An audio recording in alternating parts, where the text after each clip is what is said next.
All right, guys, we got some more trig stuff going on today, some circular functions, graphs, and properties. We're going to split this one up into 2 days. So today, mainly just some circular functions. We'll get to the graphs tomorrow. Let's get this going. Huge here sentence. It says the arc length. Remember, we always use S for arc length. The arc length S on the unit circle. Unit circle means radius is 1. Radius is going to be 1. Is the same as the radian measure of the angle theta. So what that is saying is if you have, oh my gosh, I'll try to draw this freehand. If you have a unit circle right here, where the radius is 1, remember radius is 1 right here, basically you know this already, I drew that too small. Theta right there, if it's a unit circle, is going to be the same as the length of the arc.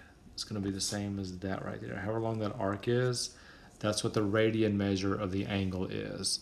So there you have it. And we talked about the arc lengths yesterday, or lately, with the pi being all the way over here. So if I get the arc all the way to there, if the arc goes that far, the angle that goes all the way to there is pi, because that is what the arc is. The arc is the same as the angle if it's a unit circle. All right, so that's a big deal. And mathematically, the reason why is because, remember, theta was S over R, meaning arc length over radius. So if the radius is 1, that means theta is S, same thing. All right, if that's the case, then this stuff is true on a unit circle. Keep that in mind. A unit circle, sine, in that case, if you have a point that's on the unit circle, sine is the y, cosine is the x, tangent is sine over cosine, or y over x. All these others are just reciprocal. Cosecant, reciprocal of sine. Secant, reciprocal of cosine. Cotangent, reciprocal of tangent. Now, because of that, you need to know this also. I was have to go one slide ahead. There are reflections unit circle. Like every point that's in quadrant 1, I hope you can see. I'm going to get a little bigger. Like you can see these points in quadrant 1 right here, 3/5 and 4/5. Those same points are in quadrant 2, except the x is negative. The same points are in quadrant 3, same coordinates I should say, except they're both negative. Same coordinates in quadrant 4, except the y is negative. I'm going to do something with these in just a second. Here's this, another set of points, the same deal. One set's in, one set is in quadrant 1, both positive. Quadrant 2, one's negative, one's positive. Quadrant 3, both negative. Quadrant 4, positive, negative. All right, and one more set. This is going to be the same type deal, but same thing happens. Quadrant 1, they're both positive. Quadrant 2, negative, positive. Quadrant 3, negative, negative. Quadrant 4, I got lines going everywhere. Positive, negative. So the same point, same coordinates in all 4 quadrants. The only thing different is the sign. So what that gives me, or it gives me the ability to do, is this. There's going to be some important trig values that I'm going to be honest. You need to memorize these. And I know when you first look at that table, you're like, you're kidding me. I'm not memorizing that whole table. That's huge. Why would I want to do that? Well, you need to do it. And I'm going to give you a couple of ways you can do that tomorrow. I can't do it so much on the video, but I would copy that down for sure. Keep it with you. You'll be needing these values a lot, and you're going to see why on the next slide. But the power 3s, the power 6s, and the power 4s are going to be huge. We're going to use those a lot. And you just need to know those values. If you do, your life's going to be so easy. And if not, it's going to be pretty much impossible. So you need to know those values. And let me show you one thing about them. If you look at the power 3 values, look at the sine and cosine. Right? Look at the power 6 values. Look at the sine and cosine. They just switched. That's all that happened. Power 4, they're the same, because power 4 is really a 45, 45, 90 triangle. So they're the same exact value. Tangent, if you can just somehow keep this in mind, all tangent is sine over cosine. So if you made a fraction and put this number on top of this number, you would get that number. This on top of this one, get that number. These two numbers are the same. So if you put the first one on top of the second one, you would get 1 because they're the same. Same thing is true down here with the 0 and the power 2. We'll talk more about those two tomorrow also. We've already talked about those actually. Those are quadrantal. That's why they're 0 and 1. So those values are huge. Let me show you what they're going to do to you. They're going to ask you stuff like this. What is tangent power 3? And they expect you to know that. They really do. And tangent power 3 is just square root of 3. All right, and that's, without going very far, you're going to have to like memorize that. Now, this one, sine negative pi over 6, we're going to do this right here with that.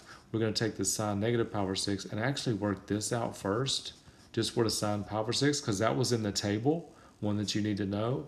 Sine pi over 6 is 1/2. Now, before I finish and just say, okay, that's 1/2, I got to figure out what quadrant that's in. Remember, sine is the y. Sine is y. So what is y in quadrant 4? Well, y in quadrant 4 is negative, so my answer is -1/2. That's all you got to do.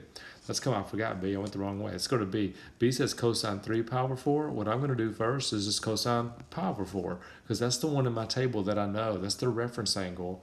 So I'm going to use cosine pi over 4. All the pi over 4s are this, square root of 2 over 2. But what I've got to figure out is it positive or negative? Well, that's in quadrant 2 because it's 3/4 of the way to pi.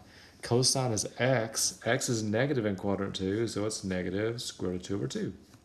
Let's go to D. You won't be surprised what I'm going to do here. Cosine 4 pi over 3. I don't care about the 4 yet. I'm just going to do the pi over 3 because that's in my table that I'm supposed to memorize.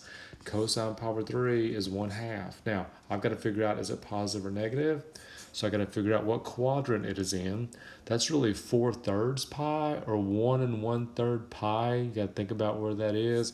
Remember, 1 pi goes to there. 1/3 of another one goes to there. So I'm in quadrant 3. Everything's negative in quadrant 3, so it's negative. 2 more. Cotangent pi. Now pi is, it's halfway around. That's right here. That point right there on the unit circle is -1, 0. Now, tangent is y over x. So tangent right there would be 0 over -1. That would be the tangent. Cotangent's reciprocal, so if I flip that, I would get -1 over 0. And you can't have 0 in your denominator, so that's undefined. And some of these are undefined. And the last one here, I'm going to move this up a little bit. Cosecant -7 pi over 2. Got a messy slide. I'm just going to do cosecant pi over 2 and then worry about where the -7 takes me in a minute. But to do, I don't know my cosecants. If you remember that table, it wasn't there. So I'm going to do sine pi over 2, and then I'm going to do reciprocal of that. Sine pi over 2, think about that. Pi over 2 is right here. On the unit circle, that point is 0, 1. Sine is the y, so sine pi over 2 is 1. If I do reciprocal of 1, it's 1. So my answer is either going to be 1 or -1, depending on where -7 pi over 2 is. So I'm going to do this. The negative direction goes like this. There's 1 pi over 2, 2 pi over 2, 3 pi over 2, 4 pi over 2, 5 pi over 2, 6 pi over 2, 7 pi over 2. Up there at the top of the y-axis. So it is positive up there, so it is just +1. I don't know if that made a whole lot of sense or not. I'm hoping it does. There's marks everywhere. We'll definitely be going over this in class. Not a lot of work on those, though, but you do need to know that table. You need to know those 4 or 5 values for sure. Okay, the last thing is just real simple. This slide will take a second. This is calculus. It says use your calculator, round answers to 4 decimal places. Here's what you need to make sure you're in, though. It says values of radian measured. These are all in radians. Notice there's no degree symbols on any of these problems.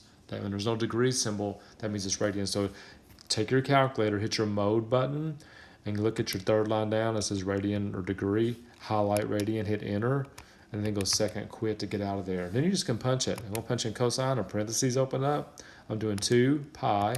Guys, pi is right above your exponent. You got to hit second pi divided by 5. Close the parentheses, and you should see this decimal, 0.3090. And it wants 4 decimal places.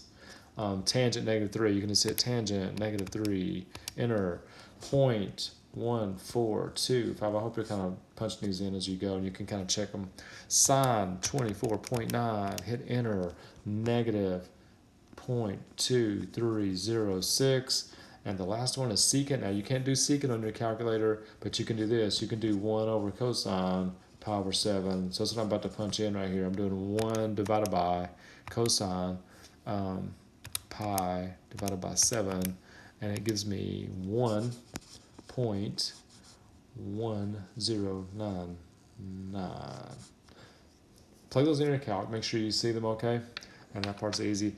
Memorize, write the table down, start studying it. I will give you a couple of ways to help you try to remember it tomorrow. I hope it helps, and I'll see you then. Look forward to seeing you. Bye.